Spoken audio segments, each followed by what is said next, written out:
चलिए हम अगला क्लास शुरू करते हैं। अभी तक जो हमने कर लिया है वो हमने पीछे की चीजें हमने देखनी है। एंसेंट हिस्ट्री, मिडिवल, मिडिवल में अर्ली मिडिवल, लेटर मिडिवल। और लेटर मिडिवल में हमने दो चीजें कवर कर ली हैं। एक आपका दिल्ली डायनेस्टी, जिससे काफी सवाल आपके बनते हैं, और उसके बाद हमने मुगल डायनेस्टी और उसके जो शुरू के जो बादशाह थे और उनके जरिए जो काम किए गए वो हमने देखे, जो इमारतें बनवाई गई वो हमने देख ली। आज हम करते हैं उसी के बाद मॉडर्न हिस्ट्री। मॉडर्न हिस्ट्री की जब हम बात करते हैं जिसमें इंडिया के ऊपर अंग्रेजों का राज था, तो हम सोचते हैं कि अंग्रेज ही हिंदुस्तान के अंदर आए। ऐसा नहीं, बल्कि अंग्रेजों से पहले भी दूसरे लोग हिंदुस्तान के अंदर आए और उन्होंने कब्जा करने की कोशिश की। मॉडर्न हिस्ट्री की हम बात करते हैं तो उसमें अंग्रेज होते हैं, और अंग्रेजों से पहले आपके डच आते हैं, उससे पहले पुर्तगीज वगैरह भी आते हैं। क्योंकि हिंदुस्तान अपनी माल दौलत और मसालों की वजह से मशहूर था, जिसकी वजह से बहुत सारे लोग ट्रेड की गरज से आते थे।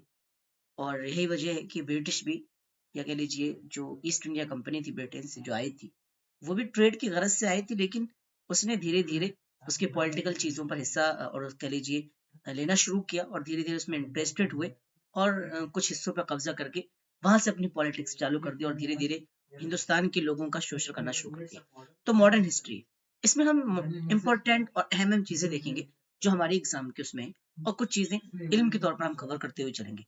सबसे पहले हमारा पुर्तगीज। पुर्तगीज, मैंने कहा कि यूरोप के लोग आते जाते रहते थे। तो यूरोप में सबसे पहला जो बंदा आता है वो पुर्तगीज होता है, यानी पुर्तगाल से आता है, जिसका नाम क्या होता है? Vasco D gamma. Vasco D gamma ये कालीकट पे आता है। वास्को डी गामा कहाँ आता है? ये कालीकट पे आता है। कब आता है? 1498 के अंदर ये हिंदुस्तान आता है। कहाँ पर? कहाँ उतरता है? कालीकट। कालीकट पर ये उतरता है। कौन? Vasco D gamma. 1503 के अंदर ये कोची के अंदर इसकी कह लीजिए इन पुर्तगीज की फैक्ट्री बनती है। असल में होता क्या? वास्को डी गामा यहाँ से कुछ चीजें लेकर के जाता है, और उनके जब ट्रेड करता है अपने वहां पर, तो उससे बहुत ज्यादा दसियों गुना उसे फायदा मिलता है, जिसकी वजह से वहां के लोग आकर के यहाँ पर कोची के अंदर फैक्ट्री लगाते हैं। और कोची के अंदर फैक्ट्री लगाते हैं, वो कब लगाई जाती है? 1503 के अंदर अपनी कोची के अंदर फैक्ट्री लगाते हैं। उसके बाद डच आते हैं, उनकी फैक्ट्री लगती है। उनकी फैक्ट्री लगती है डच की, और वो 1605 के अंदर उनकी फैक्ट्री लगती है डच की। ठीक है, 1605 के अंदर ये चीज दो चीज हो गई। ठीक है, उसके बाद हमारा ब्रिटिशर आते हैं।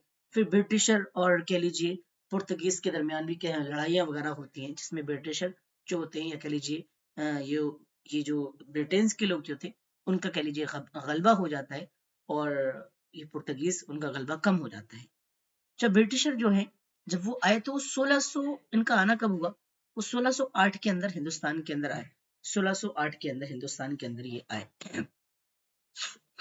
ट्रेड की गरज से ये आए थे 1608 के अंदर। ठीक है, तो इन्होंने क्या किया था? पहले जब ये आए, ठीक है, तो इन्होंने पहले इजाजत मांगी। 1613 के अंदर इनको इजाजत मिल गई। ठीक है, 1613 के अंदर इनको फैक्ट्री लगाने की इजाजत मिल जाती है। पीछे बताया था कि किस बादशाह के उसमें ये आए थे, और फिर उसके बाद उन्हें इसकी इजाजत मिल गई थी फैक्ट्री लगाने की। फिर 1616 के अंदर इनकी फैक्ट्री लगती है। पहली फैक्ट्री कह लीजिए, फर्स्ट फैक्ट्री इनकी जो लगाते हैं 1616 के अंदर। कहाँ पर लगती है इनकी? मसूलीपट्टनम। क्या जगह है? मसूलीपट्टनम। ये सवाल बनता है कि पहली फैक्ट्री जो बनी, ठीक है, इनकी ब्रिटिशर की, वो कहाँ बनी? और इनकी जो फैक्ट्री थी, कीजिए उसका क्या नाम रखा? East India company. East India company. East India company. ठीक है, ईस्ट इंडिया कंपनी। ठीक है, ये ईस्ट इंडिया कंपनी थी। ठीक है, असल में होता क्या है कि ये ईस्ट इंडिया कंपनी जो थी, वो पहले जो ब्रिटेन के अंदर 1500, यही ईस्ट इंडिया कंपनी 1599 के अंदर द गवर्नर एंड कह लीजिए the governor and the company, the governor and company of merchant into the east India, इस तरीके से इसका नाम था। उसको बदल करके इसका नाम क्या रख दिया गया था? East India company. वही जो उस टाइम बनाई गई थी, उसी का नाम ईस्ट इंडिया कंपनी रख दिया गया था। ठीक है, तो वही ईस्ट इंडिया कंपनी, उसकी ये फैक्ट्री लगी 1616 के अंदर। 1616 के अंदर उसके बाद जब देखा कि इनका गलबा हो रहा है धीरे धीरे, ठीक है। और तो औरंगजेब का और इनका क्या हुआ, मसला खड़ा हुआ। औरंगजेब का और इनका क्या हुआ, मसला खड़ा हुआ। हुआ क्या था कि अब ये ट्रेड की गरज से भी तो ट्रेड कर रहे थे, लेकिन धीरे धीरे ये किस पर कह लीजिए इनका इंटरेस्टेड हुआ, किसकी वजह से, ये पॉलिटिकल मामलात में, पॉलिटिकल मामलात में दखल देना शुरू उन्होंने कर दिया। ठीक है, उसमें इंटरेस्टेड हुए, जिसकी वजह से औरंगजेब का और इन दोनों का कह लीजिए ईस्ट इंडिया कंपनी का इनके दरमियान अनबन होती है। फिर इनकी क्या हो जाती है, सुलह हो जाती है। एक वक्त के बाद क्या हो जाती है, ईस्ट इंडिया कंपनी और इनके दरमियान सुलह हो जाती है, सुलह हो जाती है। ठीक है, फिर क्या होता है एक वक्त के बाद, और 1698 और 1699 में ये बंगाल का कुछ हिस्सा खरीद लेते हैं। ईस्ट इंडिया कंपनी बंगाल का कुछ हिस्सा खरीद लेते हैं। वहां का जो कह लीजिए बादशाह था, वो इनको कहा जाता है ऐसा कि 1200 में उनको बंगाल का बहुत बड़ा इलाका इनको अलग अलग जगह, छोटी छोटी जगह उनको मिल गई थी कि वहां से अब ये ट्रेड कर सकते हैं, उनको कोई टैक्स वैक्स वगैरह नहीं लगेगा। ठीक है, बंगाल का उनको बड़ा इलाका मिल गया था 1200 रुपये के अंदर, उस वक्त के 1200 के। ठीक है, तो 1698 और 1699 बंगाल के इलाका इनको मिल गया था। जब इनको बंगाल का एक इलाका मिल गया, ठीक है, तो वहां से इन्होंने धीरे धीरे कब्जा शुरू किया। खुद बंगाल का जो बादशाह हुआ करता था, उसका जो मालो दौलत था उन्होंने अपने हथिया लिया, वहां के लोगों का शोषण करना शुरू कर दिया। तो ये चीज जो वहां के राजा थे, ठीक है, या कह लीजिए वहां के नहीं बल्कि उस वक्त जो कुव्वत में थे, ठीक है, सिराजुद्दौला वगैरह वगैरह, तो उन्हें ये चीज खली कि अंग्रेज जो है वो यहाँ आकर के इस तरीके की तबाही मचा रहे हैं, वहां के लोगों का शोषण कर रहे हैं। तो 1757 के अंदर ये बैटल ऑफ प्लासी होती है। बैटल ऑफ प्लासी होती है, ये मशहूर है। बैटल ऑफ प्लासी होती है 1757 के अंदर, 1757 के अंदर बैटल ऑफ प्लासी होती है, जो किसके दरमियान होती है ईस्ट इंडिया कंपनी के दरमियान होती है और सिराजुद्दौला के दरमियान होती है। ठीक है, सिराजुद्दौला, ठीक है, सिराजुद्दौला के दरमियान होती है ईस्ट इंडिया कंपनी और सिराजुद्दौला के। इसका जो ईस्ट इंडिया कंपनी की तरफ से जो कह लीजिए उसको जो सरबराही उसकी कर रहा था, वो रॉबर्ट सिलाइव था। ठीक है, रॉबर्ट क्लाइव था। ठीक है, रॉबर्ट क्लाइव था, जिसने अपनी चालबाजियों के जरिए से इसको कह लीजिए इस बैटल ऑफ प्लासी को जीत लिया था। और ये कौन था, यही रॉबर्ट क्लाइव जो था, वो फर्स्ट गवर्नर ऑफ बंगाल था। यानी बंगाल का जब फर्स्ट गवर्नर पूछा जाए तो यही आगे चल करके फर्स्ट गवर्नर ऑफ बंगाल बनता है, रॉबर्ट क्लाइव।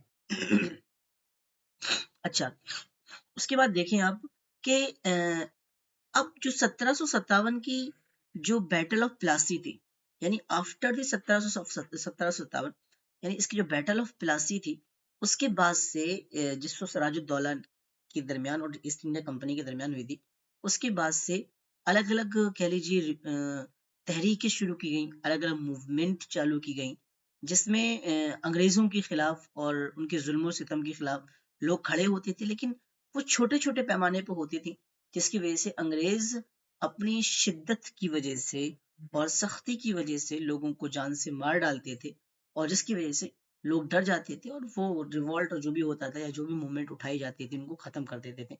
छोटी छोटी बहुत सारी मूवमेंट इस पेज में हुई 1757 से लेकर के 1758 के इस पीरियड तक।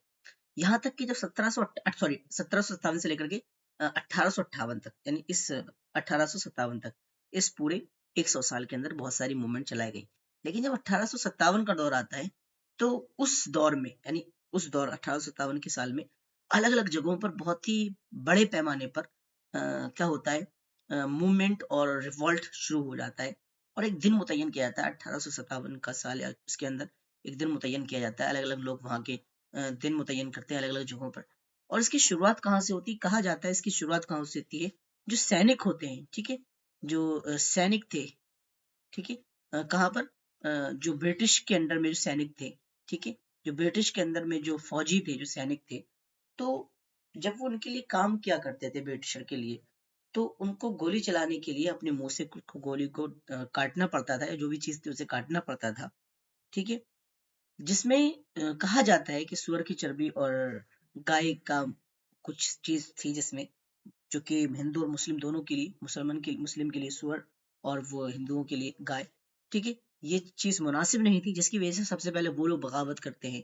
और इसी तरीके से लखनऊ के अंदर जो हजरत महल होती हैं, वो अपने बेटे को वहां पर क्या बना देती हैं, कह लीजिए नवाब घोषित कर देती हैं। और अलग अलग जगहों पर, कानपुर के अंदर, और इसी तरीके से वहां पर बगावत शुरू होती है। और इसी तरीके से बहादुर शाह जफर जो थे, वो भी खड़े हो जाते हैं। ठीक है, और उनके साथ कह लीजिए बहुत सारे लोग आ जाते हैं।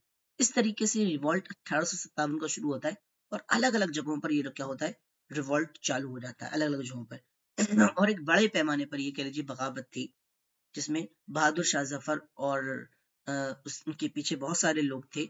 लेकिन क्या होता है कि अंग्रेज यहाँ पर भी अपनी चालाकियों के जरिए से, अपनी शिद्दत की वजह से, ठीक है, और हथियारों की वजह से वो इसको अलग अलग जगहों पे जो भी रिवॉल्ट उठा था, जो भी मूवमेंट चली थी, उसको वो दबा देते हैं और बहुत सारे लोगों का कत्ल होता है।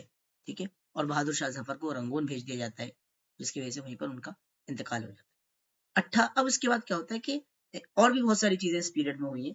जब चूंकि इस रिवॉल्ट के अंदर 1857 के अंदर मुसलमानों का कह लीजिए एक बड़ा योगदान था, जिसकी वजह से अंग्रेजों ने मुसलमानों से कटी कर ली और बहुत ज्यादा नफरत किया करते थे मुसलमानों से। ठीक है, मुसलमानों से बहुत ज्यादा नफरत किया करते थे, लिहाजा से 1857 के अंदर, ये मोटी मोटी चीजें ले रहा हूं मैं, 1877 के अंदर, सॉरी 1877 के अंदर सर सैयद जो है उन्होंने मोहम्मडन एंग्लो ओरिएंटल कॉलेज बनाया। ठीक है, मोहम्मडन मोहम्मडन ओरिएंटल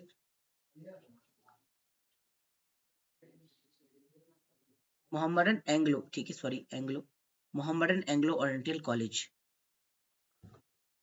कॉलेज बनाया, जिसके जरिए से वो मुसलमान कौम की खिदमत करना चाह रहे थे और ये चाह रहे थे कि वो यहाँ से तालीम याफ्ता होकर के बड़े पैमाने पर काम करें।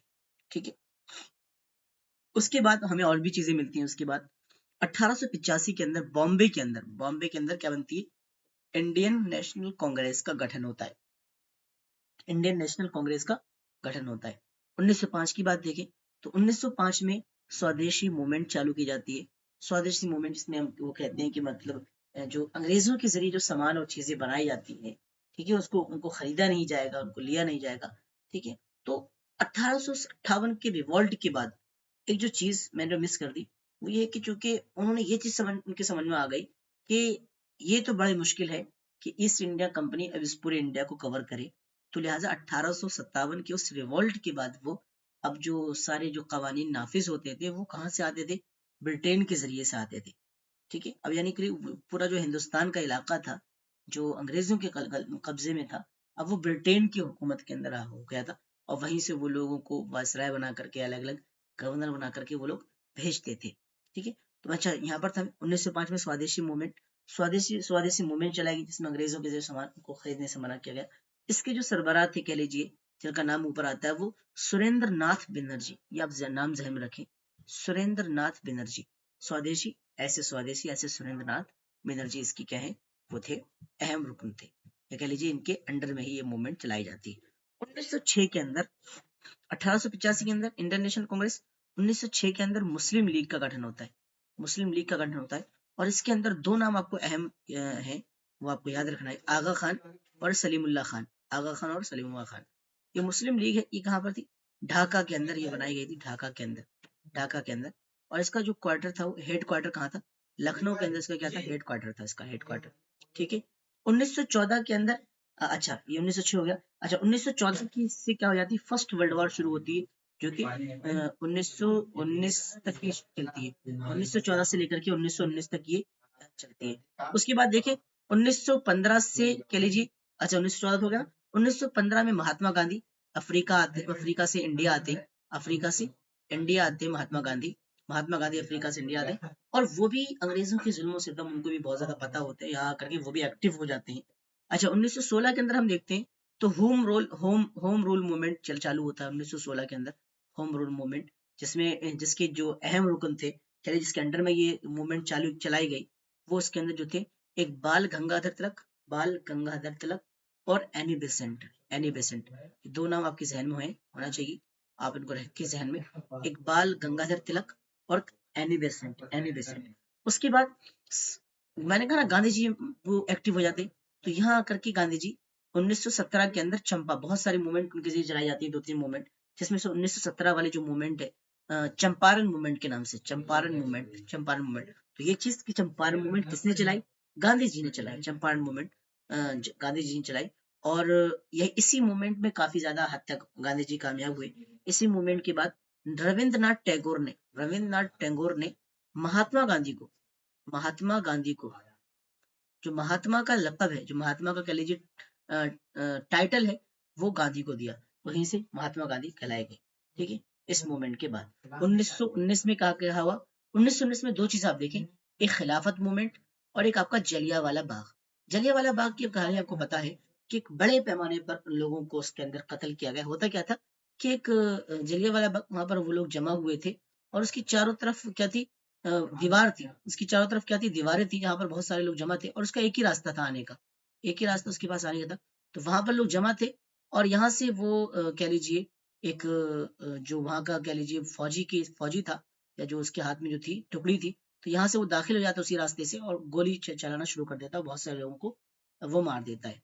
ठीक है, उसके बाद देखिए आप 1939 के अंदर उसके बाद 1920 से लेकर के 1940 तक भी छोटी छोटी मूवमेंट चलाई गई, लेकिन उसमें और भी सारी चीजें कह लीजिए, जो मुस्लिम लीग थी वो भी एक्टिव हो गई और उनके जरिए से ये दावा किया जाने लगा, या कह लीजिए उनके जरिए से मांग की जाने लगी कि वो पाकिस्तान के को, या कह लीजिए एक बड़े हिस्से को वो चाहते हैं, जिसमें वो मुसलमानों के साथ रहना चाहते हैं, मुसलमानों के लिए अलग स्टेट की वो डिमांड करते हैं मुस्लिम लीग। तो अच्छा, 1939 में क्या हो जाती है, 1939 से लेकर के 1944 तक सेकेंड वर्ल्ड वॉर चालू हो जाती है, जिसमें ब्रिटिशर कमजोर पड़ते हैं और यहाँ से वो चाहते हैं कि जो हिंदुस्तानी है, ठीक है, वो उनकी मदद करें। तो गांधी जी भेजते हैं कुछ लोगों को, ऐसा भी नहीं तो, और उस पर ये कुछ लोग वहां से इत्तेफाक भी होता, कुछ एग्रीमेंट वगैरह भी होते हैं इसकी बिना पर कि यहाँ से वो लोग इनके लिए लड़े, हिंदुस्तानी लोग इनके लिए लड़े। फिर यहाँ से धीरे धीरे जब ब्रिटिशर की ताकत कमजोर हुई, चूंकि वहां पर भी ब्रिटिशर की ताकत कमजोर हो गई थी इस सेकेंड वर्ल्ड वॉर में, तब क्या हुआ, तब यहाँ से अलग अलग मूवमेंट और जोर से चलाई गई, जिसमें क्या था, 1942 के अंदर गांधी जी ने, यहाँ पर भी Gandhi ji quit India movement चालू की गई और गांधी जी के जरिए से टू और डाई का जो नारा था वो दिया गया, टू और डाई का जो नारा था वो दिया गया 1942 के अंदर। फिर उसके बाद अलग अलग गवर्नर आते हैं और इन लोगों की बात समझ में आ गई थी, क्योंकि 1939 से लेकर के 1944 तक जो वर्ल्ड वॉर चल रही थी, और चूंकि ब्रिटिश को वहीं पर ब्रिटिशर को वहां पर एक्टिव होना था, वहां पर उनको वो लगे हुए थे, तो यहाँ से पूरी तरीके से अलग अलग जगहों पर उनका कब्जा था। तो कहाँ कहाँ वो जहन, कहाँ कहाँ वो दौड़ाए, तो उन्होंने हिंदुस्तान से अपनी फौजी जो यहाँ पर थे, यहाँ पर जो उनकी टुकड़ियां थी, यहाँ पर जो उनके लोग थे, काफी ज्यादा लोगों को बुला लिया ताकि वो जंग में या इस वर्ल्ड वॉर में इन्वॉल्व हो सके, उनकी तरफ से लड़ सके, जिसकी वजह से इनकी ताकत यहाँ पर कमजोर हो गई। और इसमें यहाँ पर भी अलग अलग जो थे वो गवर्नर और वाइस राय भेजे गए, और जो आखिरी वाइस राय था वो क्या था, आपका लॉर्ड माउंट बेटन था। लॉर्ड माउंट बेटन था, और वो जो मांग थी पहले से, जो जिन्ना वगैरह के जरिए से मुस्लिम लीग कि वो मुसलमानों के लिए अलग स्टेट चाहते हैं, वो चाहते हैं कि ये यहाँ पर वो रह नहीं पाएंगे, नेगोशिएशन करना पड़ेगा, ये सब सारी चीजें हैं इसमें। और गोया कि ये चीज जोरों शोर से बढ़ गई, इसमें दंगे और फसाद भी होने लगे। ठीक है, और इन लोगों की बात समझ में आ गई थी कि हाँ, ये ब्रिटिश छोड़ करके चले जाएंगे, इंडिया को ये छोड़ करके चले जाएंगे।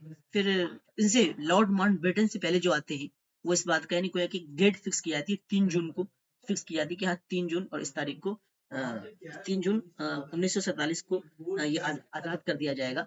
लेकिन फिर जब माउंट बेटन आते हैं तो उसकी नई तारीख देते हैं, नई तारीख देते हैं, वो क्या देते हैं, माउंट बेटन आते हैं, वो कहते हैं 15 अगस्त 1947 को हम आजाद कर देंगे। तो माउंट बेटन है तो उनका बहुत बड़ा हाथ होता है हिंदुस्तान और पाकिस्तान को अलग करने का। वो अलग अलग तस्वीरें पेश करते हैं, जिसकी वजह से जिन्ना को आजाद ताकत मिलती है। हालांकि दो गिरोह हो जाती है, वो चाहती है कि नहीं, पूरे देश को आजादी मिलना चाहिए। ठीक है, फर्स्ट नेशन या वन नेशन, और कुछ लोग जो कॉन्सेप्ट निकल के आया वन नेशन का और टू नेशन का, जो टू नेशन का जो कॉन्सेप्ट निकल के आया, तो कुछ लोग चाहते थे कि पूरी तरीके से पूरे हिंदुस्तान को आजादी मिले, लेकिन कुछ लोग चाहते थे नहीं, मुसलमानों को उनके लिए अलग से स्टेट होना चाहिए, उनके लिए अलग से आजादी हो।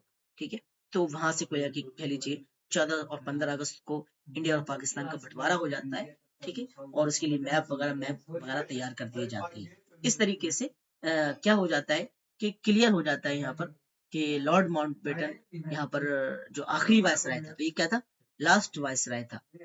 ये ध्यान में रखिए, लास्ट वाइस राय। ठीक है, और ये लास्ट वायसराय था।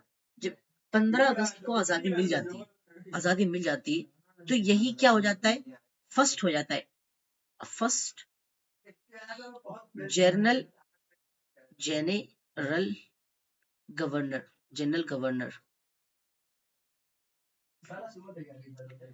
First general governor after independence, after independence, ये यही लॉर्ड माउंटेन ये यहाँ पर रुक जाता है और इसको क्या बना देते हैं, first general governor after independence बना देते हैं इसको, ठीक है। आजादी के बाद हम देखते हैं तो क्या है, इंडिपेंडेंस, ठीक है। लोग समझते हैं कि आजादी के बाद कोई इंडिया का ही कोई बंदा होगा जो फर्स्ट गवर्नर जनरल गवर्नर बनेगा, लेकिन ऐसा नहीं, बल्कि लॉर्ड माउंटबेटन था ये फर्स्ट जनरल गवर्नर, ठीक है। आफ्टर इंडिपेंडेंस की बात कर रहा हूँ, और आजादी से पहले जो अंग्रेजों की जाने से पहला गवर्नर जनरल गवर्नर बन के आया था वो शायद बेनेटिक था, बेनेटिक करके, लॉर्ड बेनेटिक इसी कुछ था उसका नाम, वो बना था, ठीक है। तो ये आफ्टर इंडिपेंडेंस सवाल आता है कि पहला कौन था आजादी के बाद, ठीक है, आजादी का पहला जनरल गवर्नर। तो यहाँ तक हम कुछ मैन मूवमेंट हमने देख ली, और मुगल जो सल्तनत थी उसके बाद से लेकर के हम यहाँ पर 1947 तक यहाँ पहुंच चुके हैं।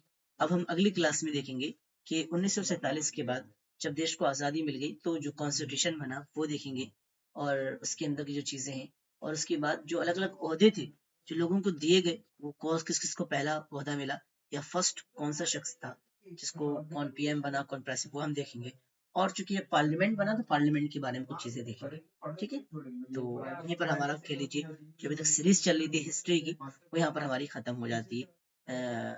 यहाँ पर आकर सबसे पहले हमने एंशिएंट देखा, इसके अंदर एंशिएंट के बाद हम मेडिवल पे आए, मेडिवल में हमने अर्ली मेडिवल किया, अर्ली मेडिवल के साथ साथ हमने लेटर मेडिवल शुरू किया, और लेटर मेडिवल में हमने कह लीजिए दिल्ली डायनेस्टी और मुगल डायनेस्टी को पढ़ा, और उसके बाद यहाँ पर मॉडर्न पीरियड हमने यहाँ पर पढ़ लिया, ठीक है, मॉडर्न हिस्ट्री ऑफ इंडिया, जिसमें हम 1947 तक पहुंच चुके हैं, ठीक है। आज के लिए इतना इतना ही, ठीक है, अस्सलाम वालेकुम।